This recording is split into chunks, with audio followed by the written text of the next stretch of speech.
ទីបំផុតចៃយូបានតាមចាប់បុគ្គលសុខាយកទៅប៉ូលីសបានសម្រេចហើយបន្ទាប់ពីបុគ្គលរូបនេះនៅតែបរិហាកេរចំពោះ brand របស់គាត់បងប្អូនជាទីគោរពរាប់អានពាក់ព័ន្ធជាមួយនឹងបុគ្គលសុខានេះមិនចេះចប់មិនចេះហើយជាពិសេសទាំងលួចលុយទាំងមានដៃមានជើងនៅពេលដែលគេអាណិតអាសូរខ្លាំងបែរជាធ្វើបាបគេទៅវិញបុគ្គលសុខានេះបានមានដៃមានជើងលួចរបស់ចៃយូក៏ដូចជាបានលួចលុយភ្ញៀវរបស់ចៃយូដោយឲ្យភ្ញៀវរបស់ចៃយូវេលុយទៅចូលទៅលេខទូរស័ព្ទរបស់សុខានេះផ្ទាល់ដែលមានចំនួន$20 $20មិនច្រើនទេបងប្អូនប៉ុន្តែគេស្អប់ចំពោះមនុស្សលួច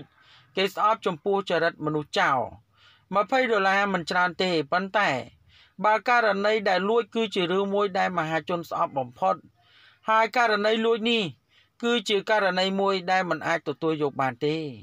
ពីព្រោះថាសង្គមកំពុងតែមានការលុបបំបាត់ការលួចឆក់ប្លន់ប្រើប្រាស់អំពើហិង្សាជាដើមនោះ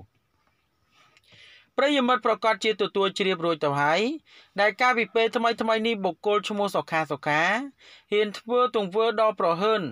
ដ៏លួចលុយរបស់អ្នកលក់អនឡាញម្នាក់ឈ្មោះចៃយូ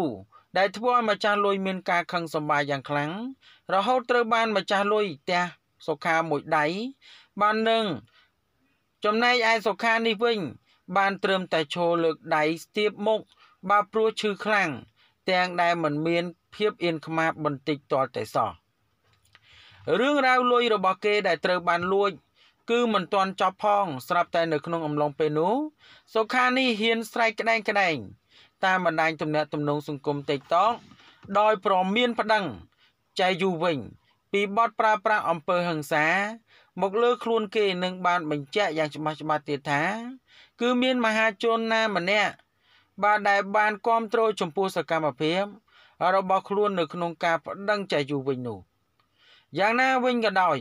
បើកាលពីយប់មិញនេះនៅយប់ថ្ងៃទី9 ខែមិថុនាឆ្នាំ2021អ្នកលក់អនឡាញខាងលើបានតាមចាប់បុគ្គលឈ្មោះសុខាយកទៅប៉ុស្តិ៍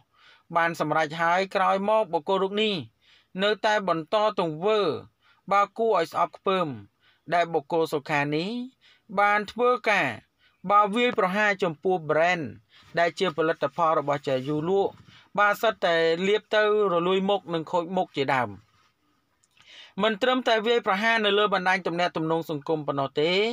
បាទនៅដើរនិយាយពាក្យផ្ដេសផ្ដាសដល់ពេលគេចាប់បានបាទទឹកភ្នែកជូតក្បាលជង្គង់ជាពិសេសសំពះសុំទោសផង